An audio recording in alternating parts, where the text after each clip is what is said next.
Julio Menchaca, gobernador del estado de Hidalgo, rindió su primer informe de gobierno en un hecho histórico desde la mítica explanada de Plaza Juárez, ante más de 10,000 hidalguenses que se dieron cita desde muy temprano para escuchar los logros que se centraron en el bienestar de las familias, empezando por los más pobres a través de la transparencia. Se logró sentar las bases de la transformación en Hidalgo con orden, dando una atención cercana al pueblo de una manera puntual. Bienvenidas y bienvenidos. Hoy platicaremos con especialistas sobre realizado la mañana de hoy, el primer informe de gobierno de Julio Menchaca Salazar.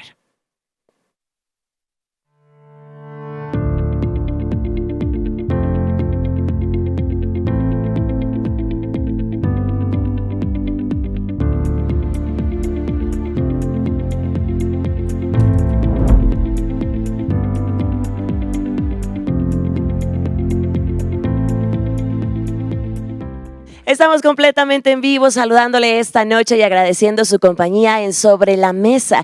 Gracias por estar con nosotros en la señal del 12.1 y bueno, seguir en este análisis que estaremos realizando del primer informe de resultados llevado a cabo, ya le decíamos, la mañana de hoy por el gobernador del estado, Julio Menchaca Salazar. Qué gusto y qué honor es para mí tener hoy un programa especial, invitados especiales que van a estar compartiendo con nosotros, pero sobre todo con usted, su opinión acerca de estos logros alcanzados, que se ha hecho durante estos 12 meses de gobierno, que falta por hacerse también, ¿por qué no? Seguro esto también será parte de un debate, así que va a estar muy interesante o van a estar muy interesantes los próximos 60 minutos. Acompáñeme por favor a darles la bienvenida a quienes ya están con nosotros. Agradezco la presencia de Miguel Bárcena, gran y reconocido periodista y comunicador, a quien le damos la bienvenida en esta noche. Miguel, gracias por estar con nosotros. Enrique Lascano, ahora sí aquí a mi costado derecho, también reconocido periodista. Bienvenido por primera ocasión en Sobre la Mesa. Muchas gracias. Me da mucho gusto saludarte, Mara, y gracias a quien nos acompaña. Igualmente, gracias por estar con nosotros. Además, Eduardo González, director editorial de Milenio, reconocido periodista también, que además tuvimos el gusto de estar esta mañana también presentes en este primer informe. Bienvenido, Lalo, siempre gracias, Mara, gracias. Gracias al auditorio igual. Y bueno, más adelante, en minutos, nos van a estar acompañando también Leonardo Valadez, gran periodista que nos visita desde la Ciudad de México y que en breves minutos estará junto a nosotros en esta mesa, así como Leonardo Herrera, director de noticias en TV Azteca Hidalgo. Así que, mientras tanto, vamos iniciando nosotros con los temas y los puntos a tratar en esta ocasión, recordándole, además, que en las opiniones vertidas en este espacio son responsabilidad única y exclusivamente de quienes las emiten y no representan necesariamente la postura de Radio y Televisión de Hidalgo. Se da total apertura y libertad de expresión para nuestros compañeros y colegas. Así que vámonos entonces, como ya le decía, con el primer tema, y es que se habla de un gobierno desde el nivel federal, cercano a la gente, de un gobierno que hace la diferencia a los anteriores por este acercamiento a la ciudadanía y porque además están buscando plasmarlo en hechos. Uno de ellos, las rutas por la transformación. Estas giras de trabajo emprendidas no solamente por el mandatario Julio Menchaca, sino también por gran parte de su gabinete, hablan de un gobierno que no es de escritorio, sino de territorio. Se cumplió por lo menos con en este periodo con este objetivo. Vamos a analizarlo. Inicio contigo, Enrique, por favor, que nos des tu opinión. Mira, yo creo que la forma de gobernar obedece a varias circunstancias, ¿no? Tiene que ver quizá con un proyecto de gobierno, una forma, digamos, de llevar política social, particularmente, y con una personalidad política. Es decir, hay servidores públicos que en su propia manera de comportarse, en su propia praxis política, tienen esta cercanía con la... Yo tengo el gusto de conocer al gobernador Menchaca desde hace muchos años. Lo he entrevistado muchas veces, de platicar con él, y es un hombre cálido, de suyo, ¿no? Es un hombre que gusta de platicar, de tener cercanía con las personas, de conocer. No digo que los otros, que a lo mejor por su propia condición o naturaleza no son tan cercanos, sean malos. Yo lo vería como un activo, un plus de la personalidad del gobernador. Y lo otro me parece que obedece pues a una promesa de campaña, ¿no? Donde él se comprometía a acercarse. La política de cerca es muy interesante y es, digamos, necesaria y es coyuntural. Yo creo que hoy en México los servidores públicos, cuanti más los elegidos por el voto de sus propios conciudadanos, tienen como, digamos, condición sine qua non para un buen gobierno estar cerca de sus gobernados. Yo este tema de gobernar desde un escritorio, no sé si alguna vez funcionó, ¿no? Digo, no sé, Miguel, Eduardo, Mara, pero ahora me queda claro que no es posible, ¿no? Bien, sí, definitivamente. Gracias, Enrique, por esta opinión. Y bueno, justo mencionas algo que llama mi atención, el hecho de la personalidad que tiene, en este caso porque estamos analizando a Julio Menchaca, pero también si profundizamos un poco más en el tema, podríamos decir, vamos contigo, Miguel, podríamos decir que el tema de la personalidad, al final se refleja siempre en todo lo que hacemos, pero cuando se trata o cuando hablamos de un mandatario, se podría estar disfrazando de repente de, pues sí, esta cercanía con la gente, esta personalidad, pues un poco más del pueblo. ¿Podría haber allí pues un disfraz o realmente es lo que decimos, la autenticidad que al final se refleja en todo lo que hacemos? Sí, obviamente muchos usan este disfraz de populistas, de populacheros, de cercanos, cuando se dan sus baños de pueblo, pero en realidad no les gusta, se les nota. No voy a decir nombres, pero hay muchos políticos, empezando por presidentes, que les cuesta trabajo estar con la gente, ¿no? Ellos prefieren estar ahí en su oficina, en su palacio, en su casa, etcétera. Pero no, Julio es un tipo empático. Igual en el caso de Enrique tengo más de 20 años de conocerlo en sus distintas facetas, y es algo que es muy importante, es mantener la personalidad independientemente del cargo e independientemente del tiempo que ha trascendido. Y Julio Menchaca siempre ha sido así. Pero además te voy a decir una cosa, el proyecto, podemos estar de acuerdo o no, pero está alineado a objetivos federales. Y entonces hay una narrativa que refuerza el discurso que desde el centro se viene manejando desde hace décadas, porque tampoco es algo nuevo que venga diciendo el presidente López Obrador. Entonces ahí hay una alineación tanto de objetivos como de narrativa. Pero finalmente, si no tienes un personaje con una personalidad definida como la que tiene el actual gobernador, pues muchas de esas cosas fracasan porque entonces no hay esa empatía, no hay esa comunicación.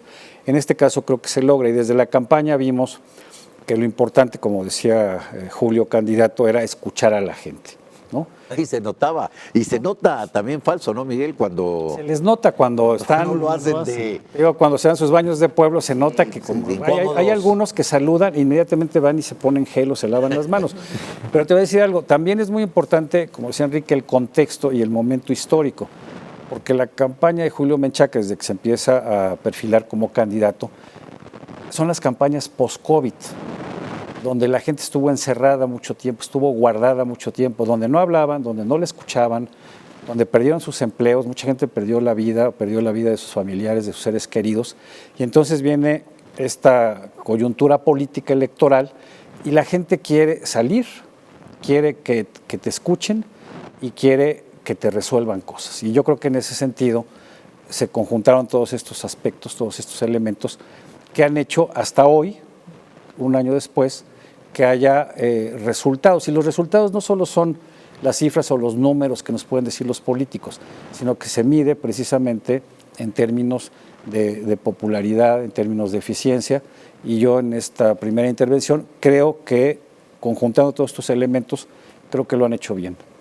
Muchas gracias. Gracias, Miguel. Vamos contigo, Lalo. Entonces, también podemos decir que con estos resultados cuadraron de alguna manera los valores del gobernador Julio Menchaca con los que representan a Movimiento Regeneración Nacional y con los que están representando también a este movimiento desde la federación.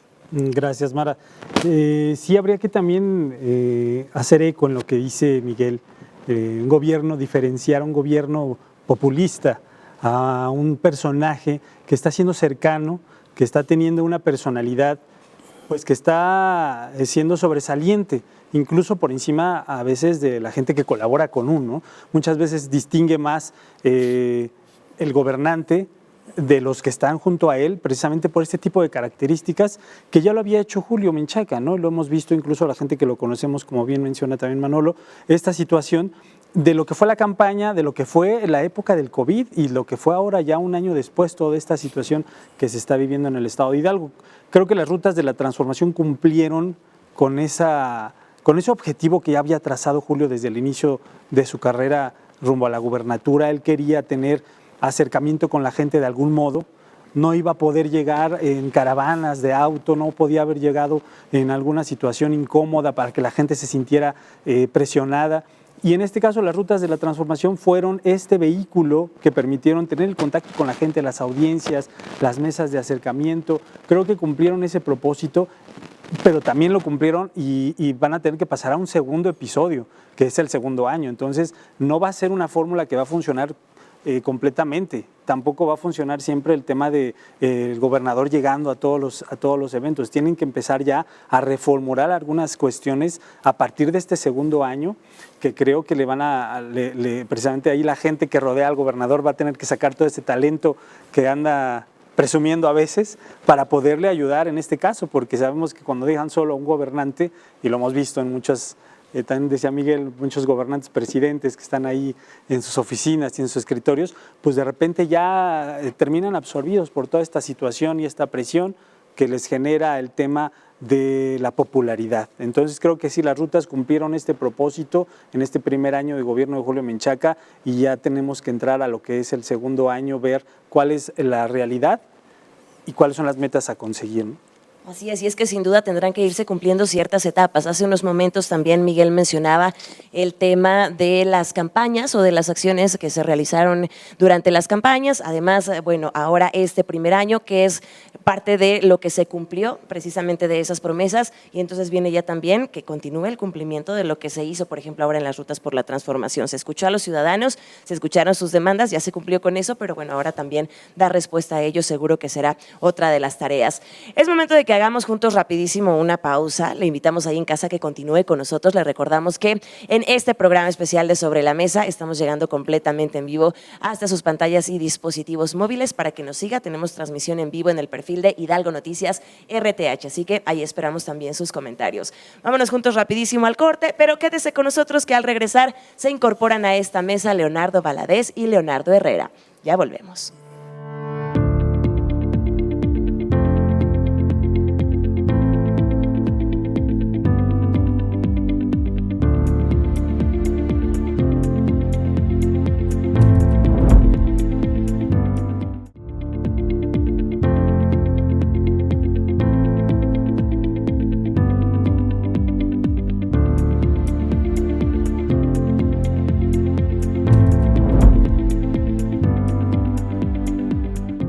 Estamos de regreso con ustedes en Sobre la Mesa. Gracias por continuar con nosotros. Pues estamos haciendo historia este 5 de septiembre de 2023 con el primer informe de resultados de Julio Menchaca Salazar. Seguimos analizando esto y especialmente en este primer bloque, pues hablando acerca de las rutas por la transformación. Uno de los temas que precisamente, y a propósito de hacer historia, hizo la diferencia con el acercamiento a la ciudadanía. Vamos a dar la bienvenida a dos grandes compañeros y colegas también que nos faltaba saludar. Leonardo Herrera, que ya está con nosotros. Bienvenido, Leo.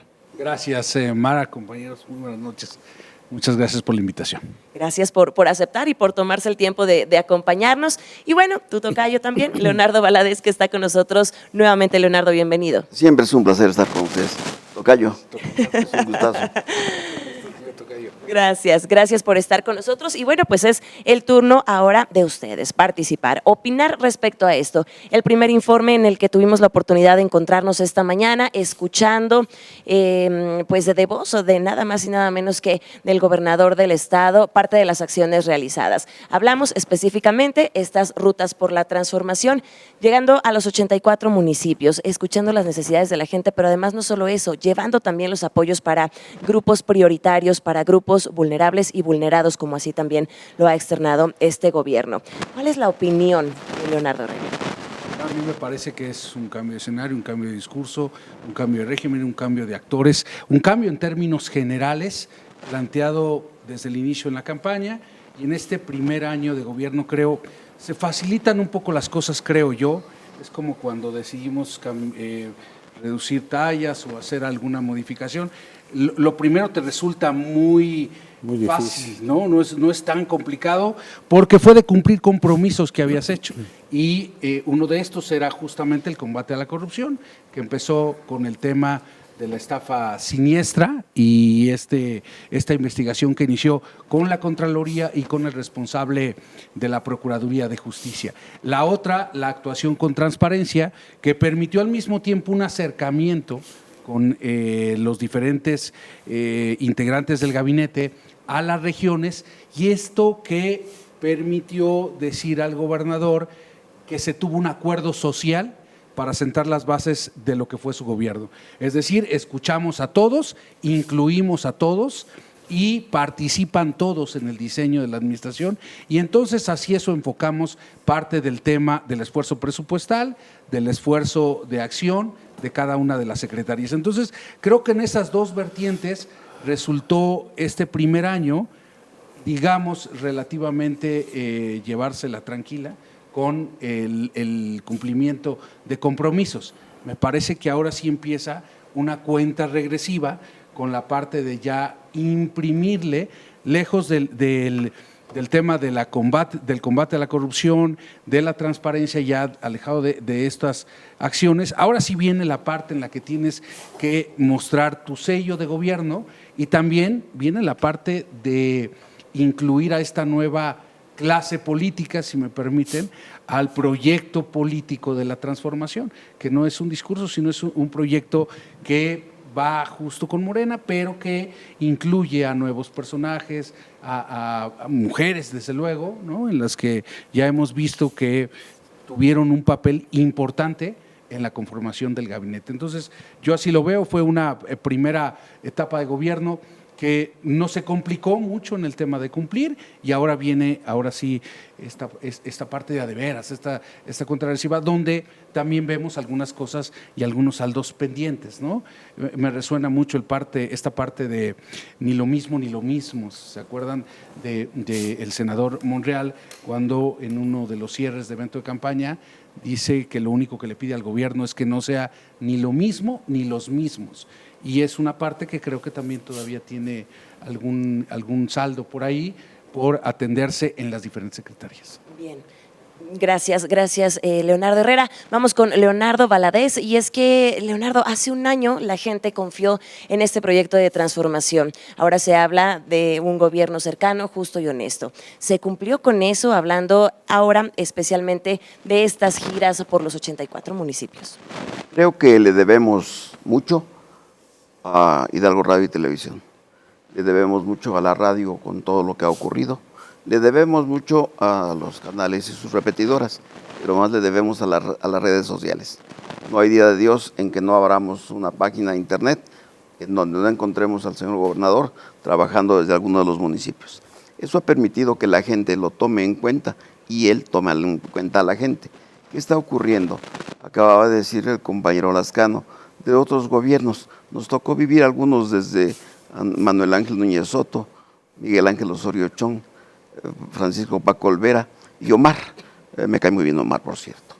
Hemos visto pasar en el estado de Hidalgo a gobernantes que efectivamente sí tenían televisión, sí tenían radio, pero lo usaban nada más para la imagen. No había el camino de caminar la brecha, no había el camino de ver, tocar y sentir lo que la población está necesitando. El estado de Hidalgo, puedo decir, nuestro estado de Hidalgo tiene muchas carencias. Nuestro país como tal tiene diferentes grados de desarrollo. A algunos gobernantes después de casi 100 años se les olvidó que también los municipios, los 84 municipios, deben ser iguales a todos los estados de la República. Yo recuerdo que estuve viviendo de niño en San Pedro Garza García, Nuevo León, y eran puros huizachales, decía mi abuelita, mi abuelito. No había nada, era árido aquello, y ahora es un emporio. Julio Menchaca no empezó hoy, empezó hace muchos años como un hombre de leyes, como un hombre de la justicia, de la mano de la ley. ¿Qué va a ocurrir en el año siguiente? Va a consolidar un desarrollo que tiene que ver con que la gente, la cercanía de la gente se dé real y verdaderamente, pero de la mano con el empleo seguro, bien remunerado, con las clínicas y hospitales que ya se están trabajando, con las escuelas para que haya niños que de veras tengan ganas y lugar para estudiar conforme lo marcan los criterios actuales. Estoy a favor de la educación popular, por cierto. Bien, bien, Leonardo, muchas gracias. Y además con esto también, a propósito del empleo seguro que mencionas, damos apertura a este segundo tema que tenemos para esta mesa de análisis, que es el del combate a la pobreza y el de la llegada de las inversiones, que seguros estamos también, hay mucho que decir. Y es que se habla de 54,000 millones de pesos, una inversión histórica que se hace incluso en comparación al sexenio anterior, que también se hablaba de grandes inversiones. Ahora esto también trae consigo la generación de 64,000 empleos directos e indirectos y que sin duda repercute también en los índices de pobreza y en la mejora de ello. Así que vámonos a analizarlos, regresando aquí a mi costado derecho contigo, Lalo González, la llegada de las inversiones que, si no me equivoco, también ya en alguna edición anterior habíamos tocado el punto, pero bueno, ahora en el marco de este primer informe, ¿qué decimos?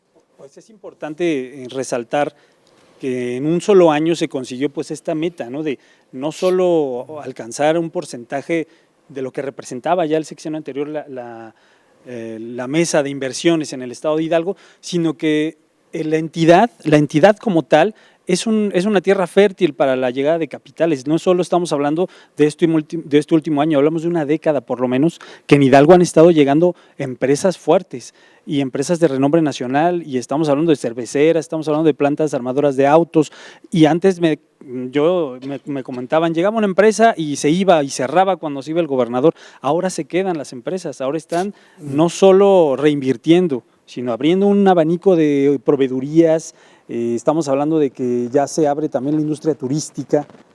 Hablaba, uno de los principales puntos de lo que fue hoy el informe de Julio Menchaca se centró en la derrama turística, algo que muy pocos gobernadores presumían, y ahora Julio Menchaca incluso en su video pues lo promocionó como si fuera una película, porque hablaba precisamente de toda la derrama que dejan estas inversiones a raíz de que se ha abierto el Estado a todo este tipo de capitales. Estamos hablando también del desarrollo económico industrial en regiones como Tula, que es prácticamente una vocación industrial, en la zona del Altiplano, en la zona de la Huasteca, que es uno de los propósitos que sí escuché a funcionarios del gobierno de Julio Menchaca, que lo tienen ya para el segundo año de gobierno, el llevar toda esta industrialización también a la zona norte del Estado, donde a veces ha tenido pues precisamente este crecimiento más lento que las otras partes del Estado. Entonces considero que sí está en una parte importante el gobierno de Julio Menchaca para decidir cuáles van a ser estas inversiones, a dónde van a llegar, cómo se van a empezar a priorizar, en este caso, la agenda de inversiones, y no caer en este tema, como lo veníamos manejando al principio, de que nada más por el tema de un gobierno populista, un gobierno que quiere dar una cara, pero que la realidad es otra, vayan a perjudicar este tipo de inversiones. Creo que los inversionistas están buscando seguridad, solidez y accesibilidad, y creo que esto se está combinando para que Hidalgo sea precisamente este polo de desarrollo en el centro del país, porque hace mucha falta, ¿no? Es una excelente combinación, podemos decir entonces, de las oportunidades que se dan en el Estado y de que así los empresarios inversionistas están volteando a vernos. Vamos entonces con lo Incluso, perdona que te interrumpa, lo dijo el gobernador, empezó felicitando al Consejo Coordinador Empresarial y dijo, reconozco de la mano de los empresarios del Estado y del país que estamos haciendo este trabajo. Perdón. No, por favor. Vamos entonces con tu opinión, Enrique, respecto a esto y un poco también de lo que nos dice Lalo. El tema del empleo es un tema multifactorial, no es un tema que obedezca a una circunstancia en específico. Digamos, si abriéramos la lente, este país requiere de 1 millón de empleos anuales. 1 millón de empleos anuales. Y para lograr las metas, digamos, en los estados, ¿no? Pues se tiene que conjuntar varias circunstancias interesantes. Hablaba Eduardo de una de ellas. Yo creo que la conectividad y ahora la cercanía con el aeropuerto Felipe Ángeles va a ayudar mucho al proceso de producción. Eso es innegable, ¿no? Por dónde sacar la mercancía, por dónde poder.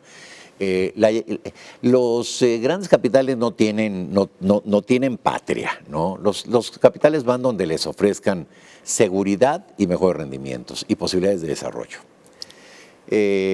Claro, para tener estas condiciones, tú tienes que ofertar otras.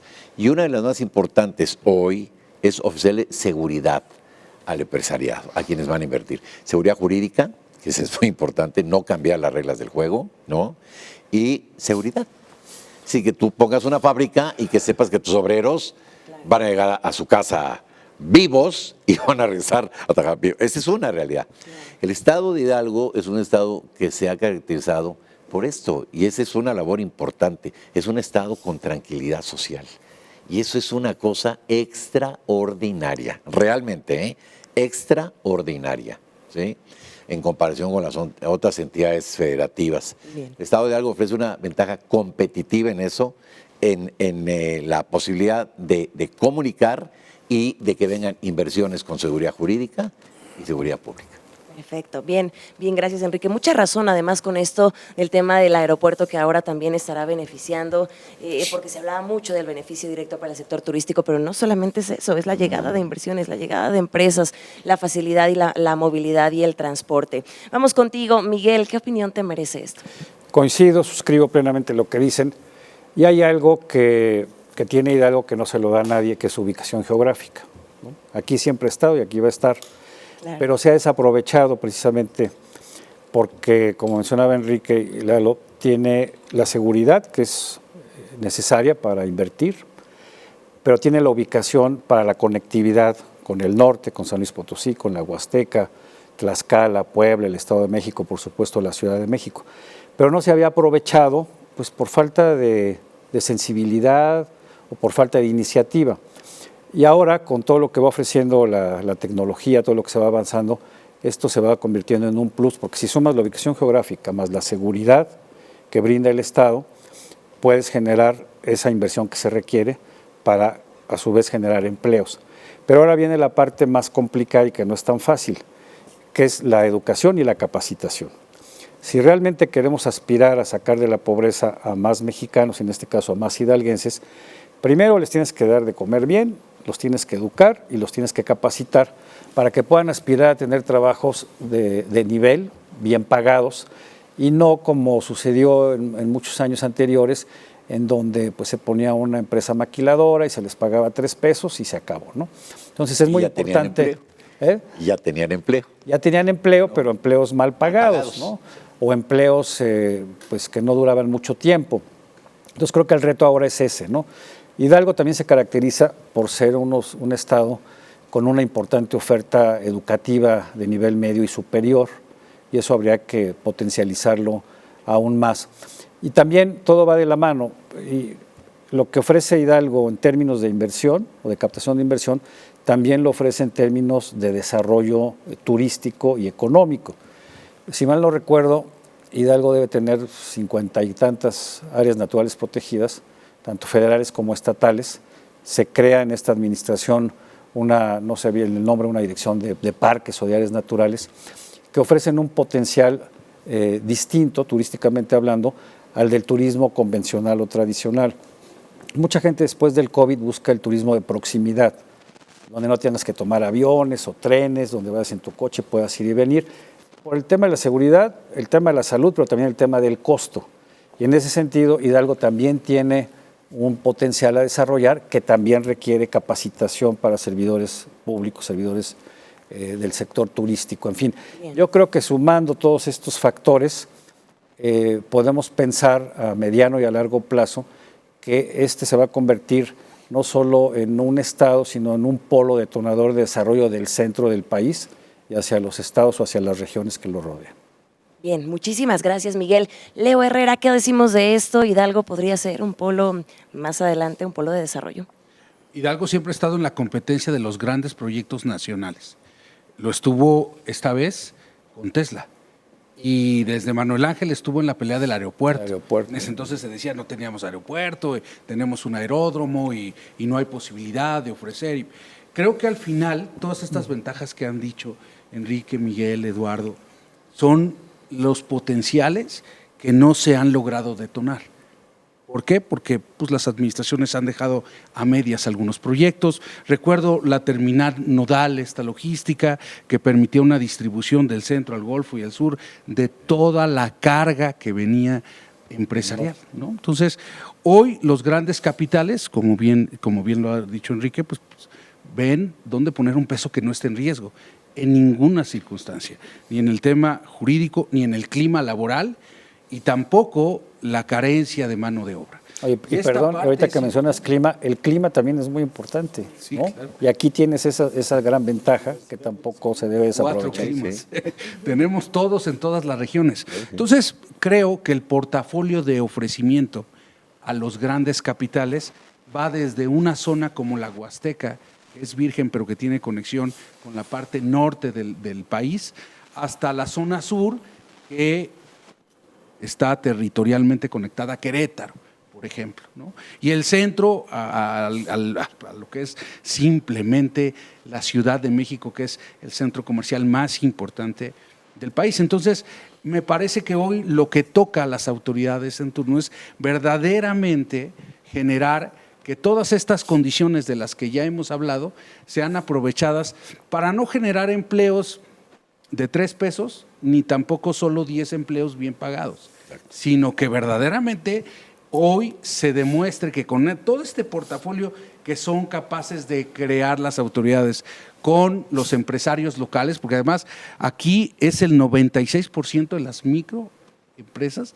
las que soportan la economía.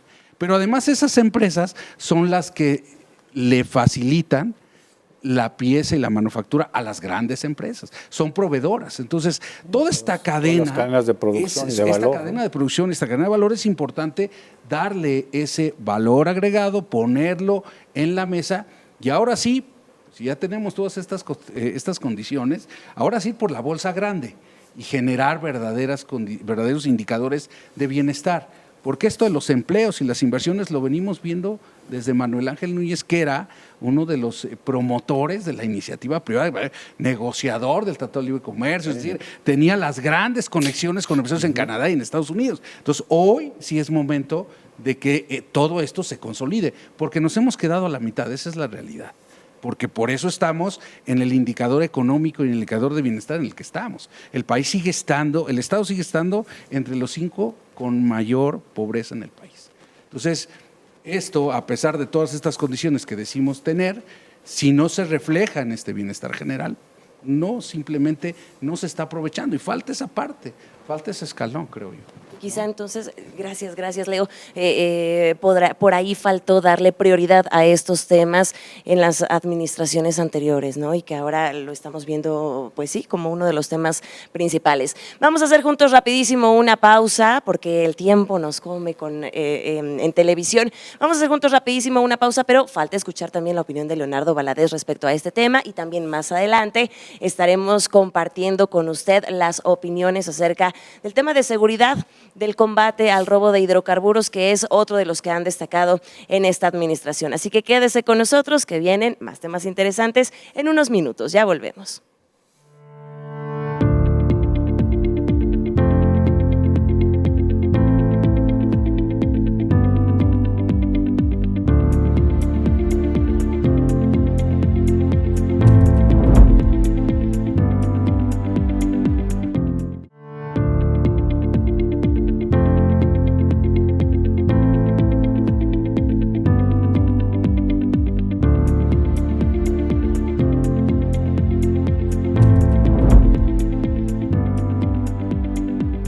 Gracias por continuar con nosotros. Estamos de regreso aquí en Sobre la Mesa, opinando sobre este primer informe de resultados, pero también queremos saber su opinión, así que escríbanos porque ya le leemos en nuestras plataformas. Recuerde que en Facebook estamos transmitiendo ahora en el perfil de Hidalgo Noticias RTH y bueno, también nos puede encontrar en los de Radio y Televisión de Hidalgo. Vámonos rapidísimo con la opinión que nos falta escuchar respecto a esta, la llegada de inversiones, el combate a la pobreza, de Leonardo Valadez. Adelante, por favor.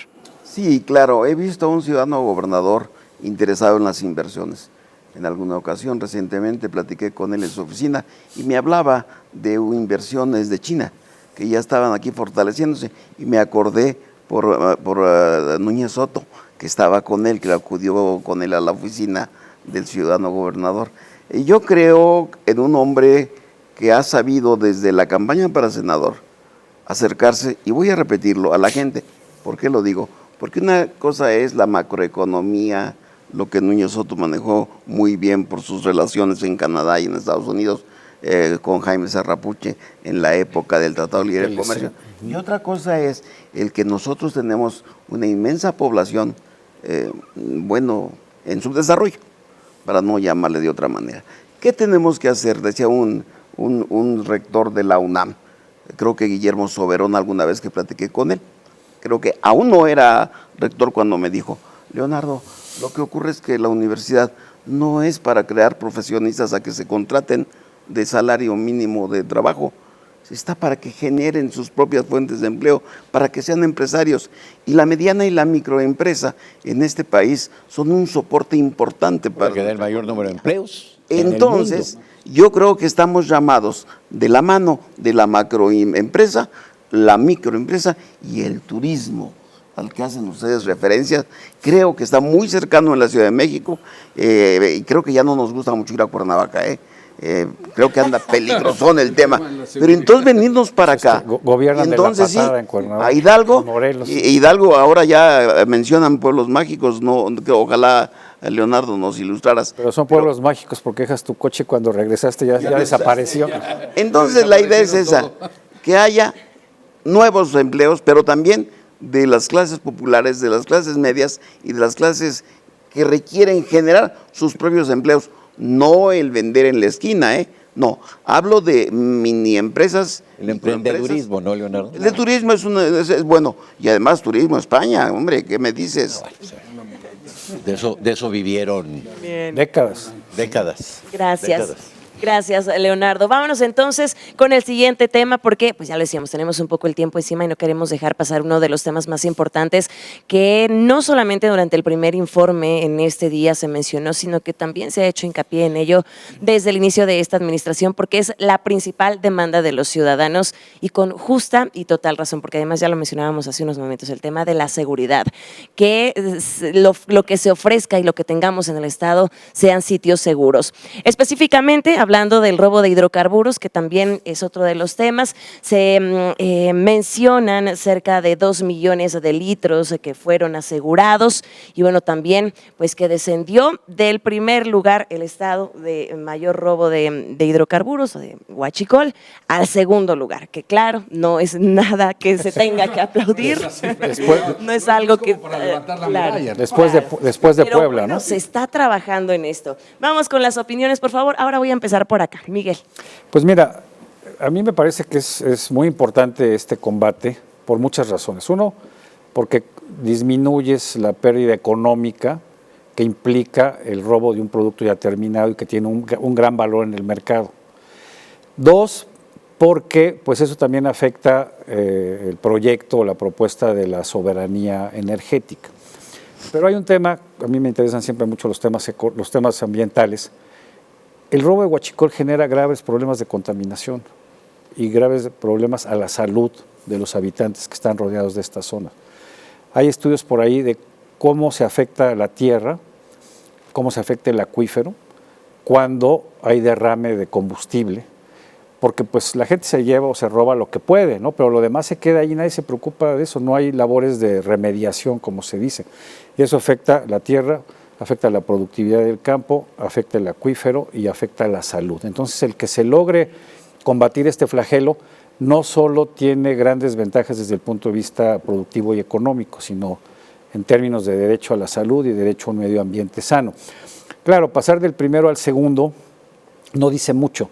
Habría que ver cuánto se disminuyó y cuál es la diferencia entre el primero y el segundo, ¿no? Porque si son unos cuantos litros o barriles, pues no va a hacer mucha diferencia.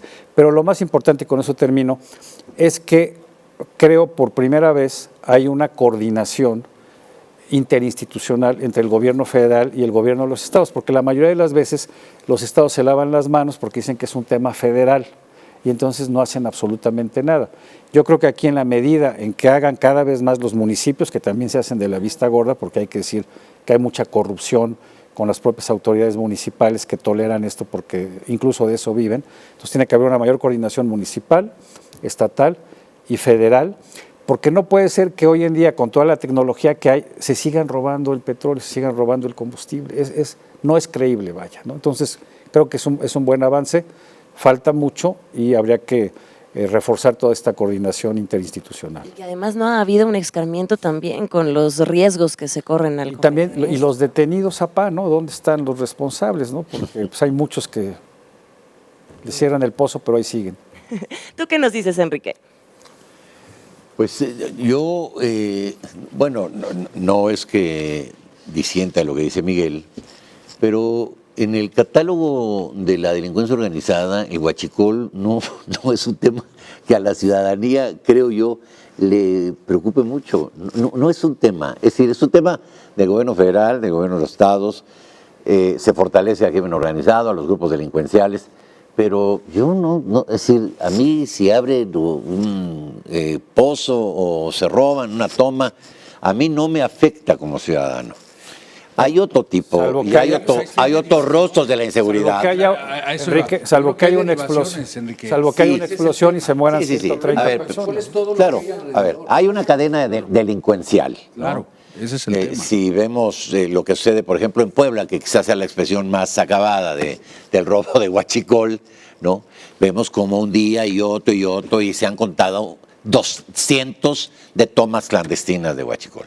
Pero si tú le preguntas a las personas, a un ciudadano común y corriente, el ciudadano de a pie de Puebla, en términos de seguridad, ¿qué te preocupa? Pues tú vas a decir, pues que llegue mi hija a mi casa, que cuando salen mis hijos regresen, que no me roben en la calle, que si me voy a un parque con mi hijo en la tarde a caminar, pueda yo regresar a la casa. Hay 20 expresiones de la delincuencia que tienen que ver, no digo que no sea un tema muy importante.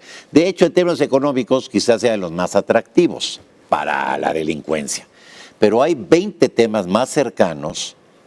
Yo te lo digo, si a mí me preguntas como ciudadano, oye, ¿a usted le preocupa el huachicol? No. Me preocupa que cuando salen mis hijos regresen a mi casa. Esa es mi mayor preocupación. Por encima, ahora ya, por encima del tema económico, porque antes oye, ¿qué te preocupa? Pues llevar de comer a mi casa, que tengan comida, que tengan un techo. Hoy no, hoy a ver dónde duermes, dónde comes, pero que regresen tus hijos, tus hijas, tú. Hoy se desaparecen 11 mujeres al día en este país todavía, ¿no? Entonces, pues sí, no digo no es importante, pero, perdón, por lo menos en mi opinión, hay otros. ¿No? Aquí, me resulta interesante escuchar entonces la opinión de Leo Herrera. ¿Qué decimos de esto? Bueno, el tema es que la radiografía de la delincuencia a partir de lo que ocurre con el huachicol es similar a la del narcotráfico. Donde se asienta el narcotráfico, corrompe autoridades y subsiste también la población cercana. La que le vende comida al que vigila, la que le vende la que le alquila la casa al que secuestra, y la que le vende terrenos al que llega, ¿no? Es toda una economía que se hace alrededor de del narcotráfico. En el caso del huachicol sucedió exactamente lo mismo en poblados de Cuautepec, en poblados de Tulancingo, que colindaban con Puebla, que era la parte más crítica en el país de robo de hidrocarburo. Y lo mismo ocurrió en el estado, en la región de Tula. Solo para poner las cifras, los municipios que tienen el mayor número de desapariciones de mujeres, de robos, de violencia y de homicidios son Tula, la región de Tula y la región de Tulancingo. Y esos delitos van de la mano Está todo del correlacionado. huachicoleo. Entonces, el impacto que ha tenido en la reducción del número de tomas clandestinas o de robo de hidrocarburo me parece que no ha ido en el mismo camino de atacar a los delitos del fuero común. Hoy se rompió esa barrera que bien dice Miguel, de que me lavo las manos y es tema federal, porque eso justo hoy lo decía el gobernador. Se toleró durante mucho tiempo el hidrocarburo, sí, con el argumento de que era tema federal. Hoy pasó lo mismo con el narcotráfico durante exactamente décadas. lo mismo.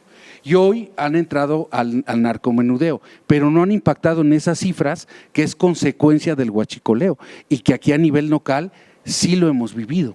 Entonces, yo creo que ahora que que están en esta parte de la coordinación con el combate y el cierre de tomas clandestinas. Ahora lo que sí creo que debe haber es el combate a esas pequeñas células y bandas delictivas que se crearon alrededor del huachicoleo. Y es que, bueno, también hay que destacarlo, y justo como lo mencionas, Leo, también de este delito pueden derivarse muchos otros más. Por eso, de ahí importante destacar también lo que se anunció, lo que se dio a conocer en este primer informe de resultados, el fortalecimiento al equipo de seguridad. Hablamos de 200 patrullas, 4,000 uniformes, más de 1,000 equipos de protección balísticos que ayudan y contribuyen, sí, al combate, al robo de hidrocarburos, pero también así en conjunto al delito en general. Vamos contigo, Lalo González. Gracias. Efectivamente, y no también aquí por contrariar a Enrique, el asunto de... Si vas a hablar en contra mía, mano, ya me va. No. ¿Sabes qué? Ya habló Leonardo. Para apoyar a Leo. Sí nos toca hablar más a cada uno. El asunto Opiniones, son opiniones. El rescate del tejido social creo que va de la mano en todo el catálogo de delitos, o sea, desde la persona que roba un celular en un parque, desde el asalto a la persona en la central de abastos que acabamos de ver en Pachuca en estos días, hasta los temas de alto impacto, como en el tema del huachicol. ¿Por qué? Porque ya le pusieron el ojo a las bandas criminales, como bien dice Leonardo.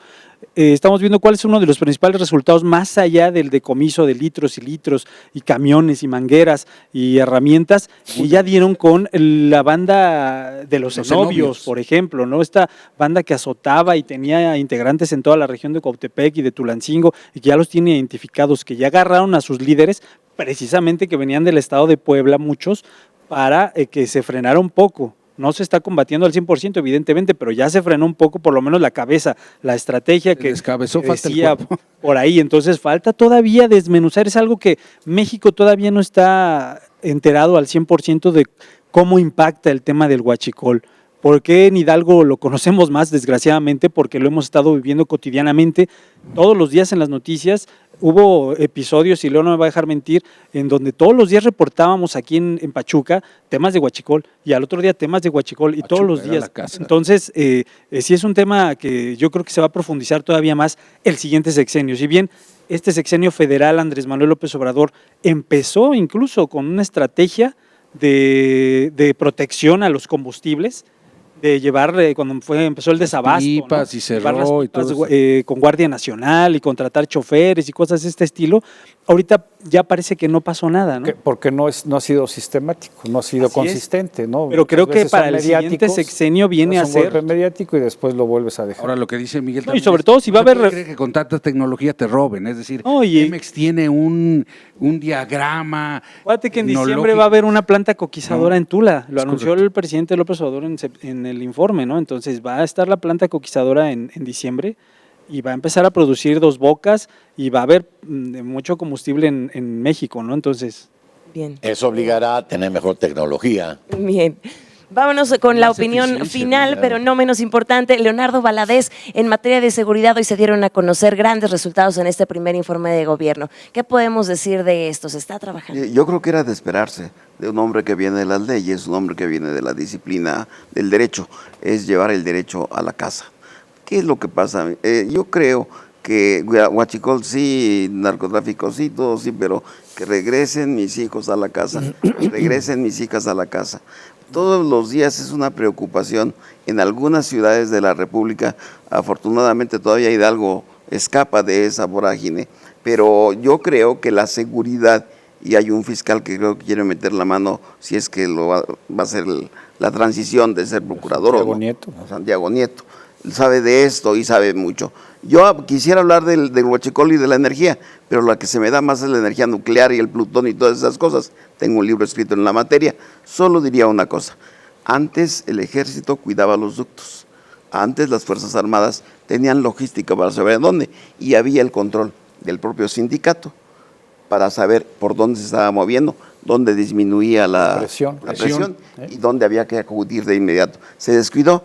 Es momento de retomar lo que ya está haciendo el señor gobernador, la coordinación con el Estado federal y el Estado de Hidalgo. Bien. Leonardo, muchísimas gracias. De verdad que quisiéramos poder tener más tiempo para seguir analizando todo esto y muchas más de las vertientes que se dieron a conocer en este primer informe de Julio Menchaca Salazar. Sin embargo, se nos terminó. Gracias de verdad por habernos acompañado. Gracias, Miguel Bárcena, por estar con nosotros. Un gusto estar con ustedes. Leonardo Valadez, gracias a nombre de Radio y Televisión. Leonardo Herrera, siempre un gusto recibirte también por aquí en casa.